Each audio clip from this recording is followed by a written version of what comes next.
알기반의 데이터 분석과 시각화 기초 강의 6주차 2차 시를 시작하도록 하겠습니다. 이번 차시에서는 히스토그램에 대해 살펴봅니다. 히스토그램은 연속적인 숫자 데이터의 구간별 분포를 통해 데이터의 분포 경향을 살펴보기 위해서 사용이 됩니다. 자, 그럼 히스토그램과 관련된 수업을 시작해 볼까요? 히스토그램이라고 하는 것은 외관상으로는 막대 그래프하고 흡사한 모양을 하고 있습니다. 그런데 적용이 되어지는 데이터는 달라요. 그래서 우리가 보통 막대 그래프 같은 경우는 명목형의 데이터들의 빈도수를 세어서 표현을 하는 경우가 많은데, 이 히스토그램 같은 경우는 수치형 데이터 요소가 서로 다른 간격 혹은 빈에 어떻게 분포되어 있는지를 표시하는 데 활용이 되어집니다. 그래서 히스토그램에서 X축은 여기 간격에 해당이 되어지고요. 그 다음에 여기 Y축은 빈도수에 해당이 되어진다라고 하는 것 기억을 해주시면 되겠습니다. 그래서 히스토그램을 사용하는 주된 경우는 연속되어진 데이터에 해당이 되어지는 수치 데이터, 수치형 데이터에 해당이 되어지는 데이터에 적용할 수 있겠다라고 하는 겁니다. 그래서 수치형 데이터 우리가 살펴보았었는데, 예를 들면 온도 같은 것들, 그다음에 속도 같은 것들, 이러한 데이터들의 분포를 시각화하는 데 적합하다라고 하는 부분 기억을 해주시면 되고요. 그리고 패턴을 식별하기 위해서도 히스토그램을 사용하는데요. 예를 들면 외도 같은 경우에 특정 방향으로, 예를 들면 데이터가 있을 때 특정 방향으로 이렇게 기울거나 막대의 분포들이 이렇게 기울어진 경우에 데이터의 특성이 어떻다라고 하는 것들을 우리가 알 수가 있고, 그다음에 여러 개의 피크가 있는 경우에도 어떤 특성을 가지고 있는가라고 하는 것들을 알 수가 있거든요. 그래서 그러한 데이터의 어떤 특징적인 모양들을 보고 패턴을 식별할 수 있도록 할 때 사용할 수 있습니다. 자, 그러면 히스토그램에서 사용이 되어지는 여러 가지 요소들과 용어들에 대해서 좀 살펴보도록 할 텐데요. 이 빈이라고 하는 용어가 있어요. 이 빈이라고 하는 거는 여기서부터 여기까지를 하나의 빈이라고 우리가 이야기를 합니다. 그래서 특별한 간격을 우리가 빈이라고 이야기를 하고요. 그리고 구간이라고 하는 용어로도 여러분들 이해해 주시면 되겠습니다. 그래서 히스토그램 같은 경우는 데이터 전체 세트를 여러 간격 빈으로 나누고 각 빈에 속해져 있는 데이터 포인트들의 빈도수를 계산하는 것이다 라고 생각하시면 되겠고요. 막대의 높이는 프리퀀시 말 그대로 빈도수에 해당이 되어진다 라고 생각하시면 되겠습니다. 그래서 여기 같은 경우에는 에이지 디스트리뷰션이라고 되어져 있는데 0세부터 120세까지 사는 사람들의 데이터들이 있는데, 그 중에서 예를 들면 40세에서 60세까지가 가장 많은 사람들이 지금 살고 있고, 그 다음에 0세부터 20세 사이, 그 다음 100세부터 120세 사이 비슷하게 적은 양으로 살아가고 있다라고 하는 것을 보여주고 있는 거죠. 자, 그러면 다음으로 넘어가서 히스토그램 작성하는 방법들을 좀 살펴보도록 할 텐데요. 자, 우선 여기서는 컬즈라고 하는 데이터를 활용하도록 할 거예요. 우리가 STR을 찍어서 컬즈라고 하는 데이터에 그 어떤 특징을 가지고 있는지 살펴보도록 하면, 컬즈는 여기 데이터 프레임이다 라고 하는 것이고 50개의 관측값과 2개의 변수로 구성이 되어 있구나 라고 하는 걸 알 수 있고요. 그 다음에 스피드 값과 디스턴스 값으로 가지고 있습니다. 그래서 여기서 스피드는 차가 이렇게 4라고 하는 스피드로 달릴 때 제동했을 때 이렇게 측정이 되어진 제동 거리를 기록하고 있는 데이터가 바로 칼즈 데이터입니다. 칼즈 데이터의 범위를 range라고 하는 함수를 써서 찍어보면 2서부터 120까지 데이터가 있구나라고 하는 것을, 데이터의 범위를 확인할 수 있습니다. 대략적인 이러한 데이터들을 보시고 히스토그램에 적용을 해보도록 하겠습니다. 자, 그러면 여기에서 우리가 활용할 것은 자동차의 제동거리만 추출을 해서 어떤 식으로 분포되어 있는지를 파악하도록 할 거예요. 자, 여기서는 컬즈에서 디스트라고 하는 제동거리만 디스턴스로 가져올 수 있도록 했고요. 디스턴스를 확인해 봤더니 2서부터 여기 마지막 50번째 85라고 하는 값까지 총 50개의 값으로 구성이 되어 있다라고 하는 걸 알 수 있습니다. 그래서 이 데이터를 가지고 우리가 기본 히스토그램을 한번 작성을 해보도록 할 텐데요. 기본적으로 기본 마진을 주어서 이렇게 영역을 구성을 할 수 있도록 했고요. 히스트라고 하는 함수를 써서 히스토그램을 작성할 수 있도록 하는데 수치 데이터가 들어가져 있는 변수만 넣어주어도 이러한 기본 히스토그램이 작성이 되어지게 됩니다. 앞쪽에서 살펴보았던 막대 그래프하고 유사한 옵션들을 써서 세부적인 항목들을 여러분들께서 지정을 할 수가 있는데요.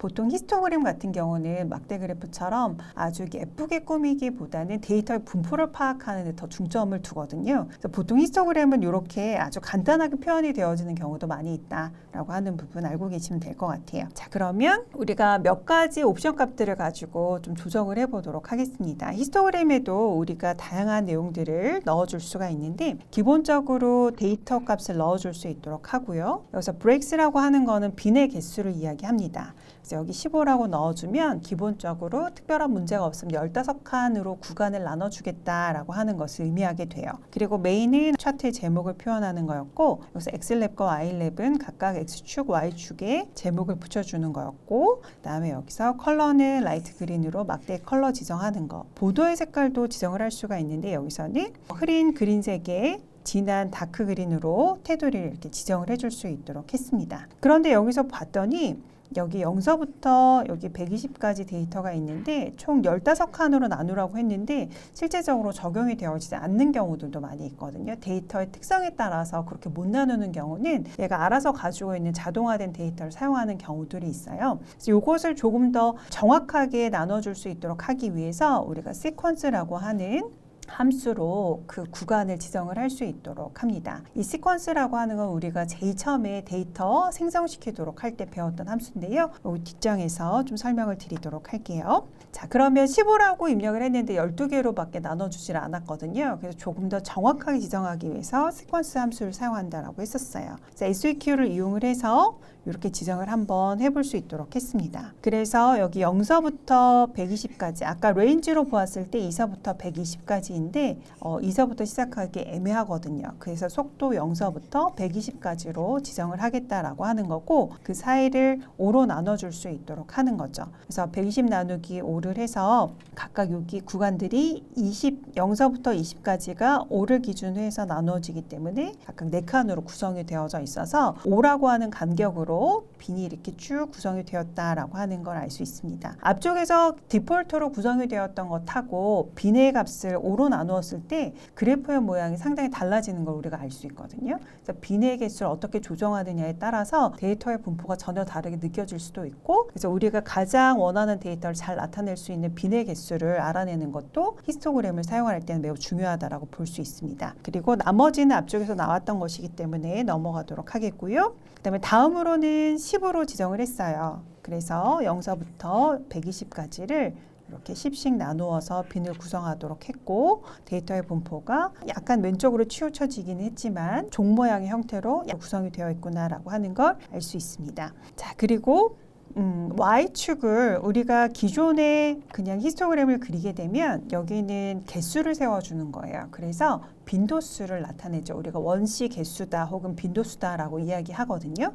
그런데 이 부분을 확률값으로 표현을 할 수가 있어요. 확률값으로 표현을 하기 위해서 우리가 probability라고 하는 확률을 나타내는 용어의 앞글자 4글자를 따서 그 값을 true로 우리가 지정을 합니다. 그러면 Y축이 원시 개수의 값이 아닌 확률, 밀도 값으로 표현이 되어지는구나 라고 하는 걸 알 수가 있어요. 그래서 20에서부터 40까지의 구간은 기본적으로 20% 가까이 되어지는 그 밀도값, 확률값을 가지고 있구나. 그 다음에 예를 들면 10에서 20까지 그 제동거리의 구간은 약 한 10% 정도 값을 가지고 있구나 하는 것을 알 수 있습니다. 그래서 확률 밀도 값을 가지고 표현을 하도록 할 때는 여기 프로브를 true로 여러분들께서 표시를 해주셔서 확률 밀도로 표시를 할 수 있도록 할 수 있다라고 하는 것을 기억해 주시면 되겠고요. 자, 다음으로 눈금선과 그다음 밀도 곡선, 그 범례를 표시하는 방법을 좀 설명을 드리고자 해요. 그래서 별도 우리가 어떤 특정한 그래프에 데이터를 추가하도록 할 때 함수가 가지고 있는 옵션 값들을 변경을 해서 파라미터를 변경을 해서 처리를 하는 경우도 있고 그다음에 추가적인 함수를 써서 처리를 하는 경우도 있어요. 그래서 여기서 눈금선, 그다음에 밀도 곡선, 그다음에 범례를 보도록 할 텐데 눈금선은 이렇게 축이 있을 때 이게 표시되어지는 이러한 작은 값들을 얘기하고요. 밀도 곡선은 조금 이따가 조금 더 심도 있게 살펴보도록 할 텐데요. 데이터 포인트 수가 매우 적거나 그다음에 데이터 분포가 히스토그램의 빈으로 정확하게 표시되어지지 않는 경우 있거든요. 그러한 경우에는 그 밀도의 값을 선으로 그려서 추가를 해가지고 조금 더 잘 파악을 할 수 있도록 해주는 곡선을 이야기합니다. 그래서 밀도는 density라고 하는 함수를 이용해서 구하고요. 그것을 라인 함수에다 넣어서 선 그래프로 이렇게 표현을 한다라고 생각하시면 됩니다. 그리고 범례를 표시하도록 할 때는 레전드라고 하는 함수를 써서 표시를 하거든요. 이러한 함수들이 있다라고 하는 부분 알고 계시고 뒷부분에서 적용이 되어지는 거 한번 보도록 하겠습니다. 자, 앞쪽에서 살펴보았던 부분들 여기 부분 넘어가도록 하고요. 여기 X 리밋하고 그다음 Y 리밋이라고 하는 부분이 새로 생겼어요. 디스턴스의 맥스 값, 그다음에 0서부터 디스턴스의 맥스 값까지 표현을 하겠다라고 하는 것으로 X축의 범위를 지정할 수 있도록 했고요. Y축의 범위는 확률값으로 지정이 되어지기 때문에 여기서 0서부터 0.04의 값을 지정을 할 수 있도록 했어요. 그리고 여기서 축을 표시하겠다. 두 개의 축을 모두 표시하겠다라고 할 때 true로 표시를 하고 있고요. 특별하게 제거를 하지 않을 때는 이 옵션 값을 특별하게 여러분들이 건드실 일은 없어요. 그리고 여기에서 이제 축의 눈금 값을 조정을 하기 위해서 axis 1, 2를 사용할 수 있도록 해요. 여기 숫자 1은 x축을 의미하고요. 숫자 2는 y축을 의미합니다. 그래서 여기서 시퀀스 하시고 0서부터 맥스 디스턴스 하고 120이었었죠. 아까 레인지 구했을 때 10씩 내가 빈을 나눠줄 수 있도록 하겠다라고 하는 거고 그 10씩 여기서 나누어준 빈의 구간에 여기서 눈금을 표현할 수 있도록 하겠다라고 하는 거예요. 그래서 앞쪽에서 우리가 이제 살펴보면 10씩 우리가 표현을 했을 때도 여기가 이렇게 20단위로 해가지고 표시가 되어졌었거든요. 디폴트 값으로. 그런데 여기를 10단위로 끊어가지고 내가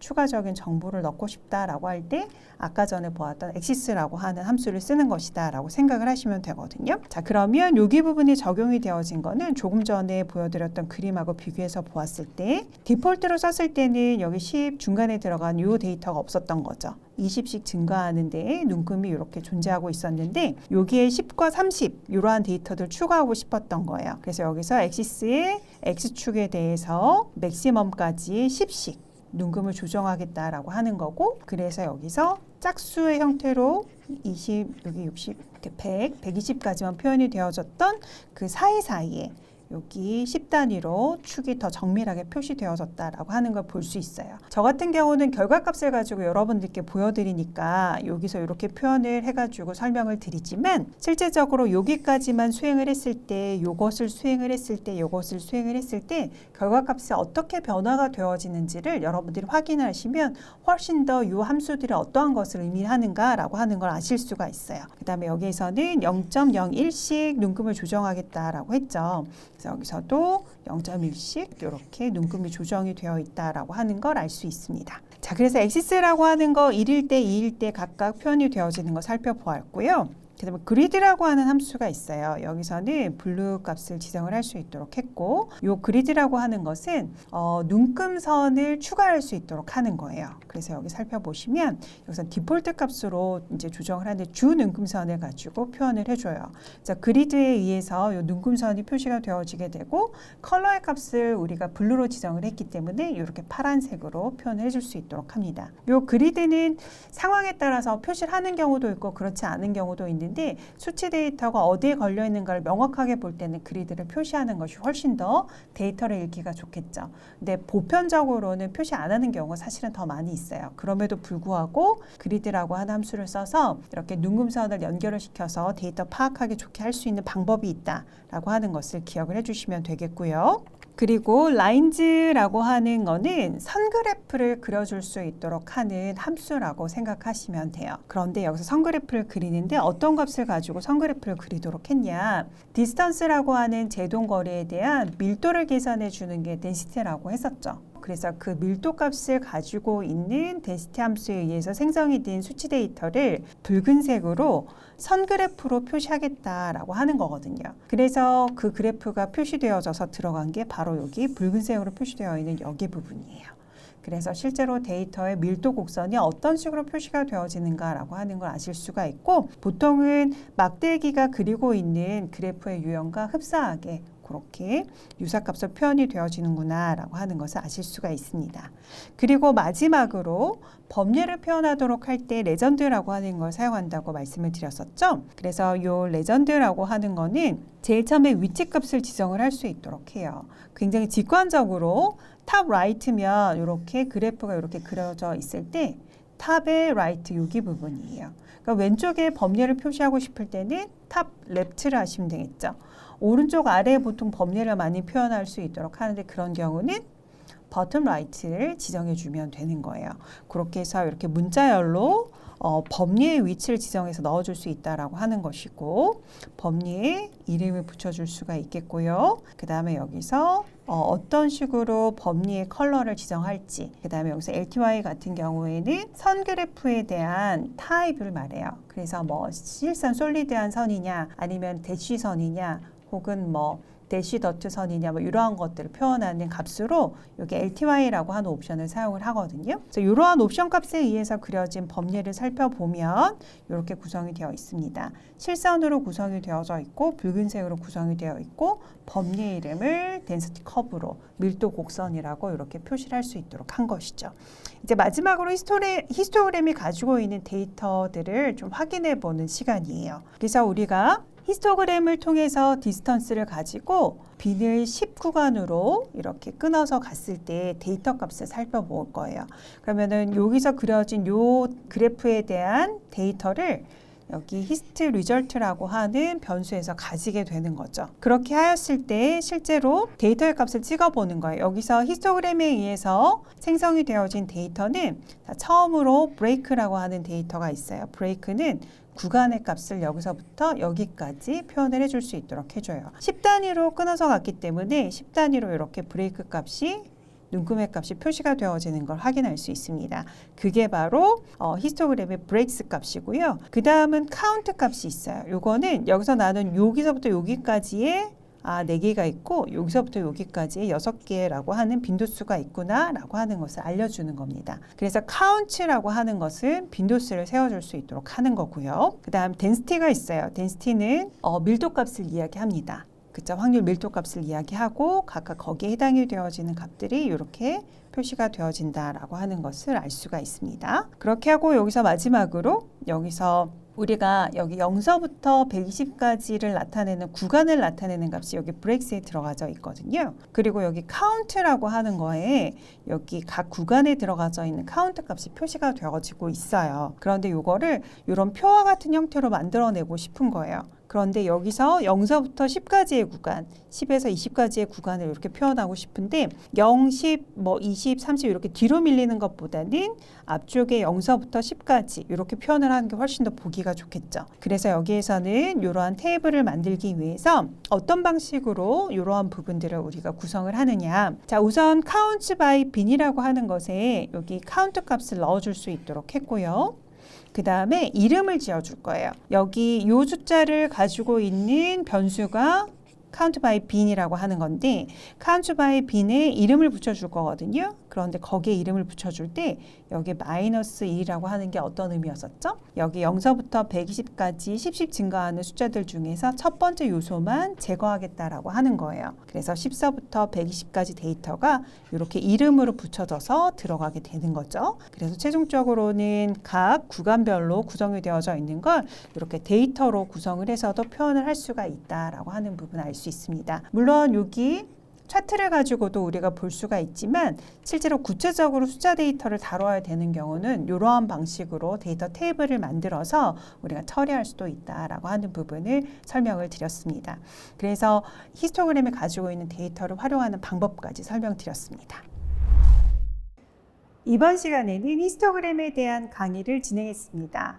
히스토그램은 구간별 수치 데이터 분포를 살피는 그래프입니다. 히스토그램을 잘 해석하고 히스토그램에서 사용이 되어지는 용어들, 브레이크와 카운츠와 같은 데이터들을 잘 활용할 수 있도록 노력해주면 좋겠습니다. 이것으로 6주차 수업을 마치도록 하겠습니다. 수고하셨습니다.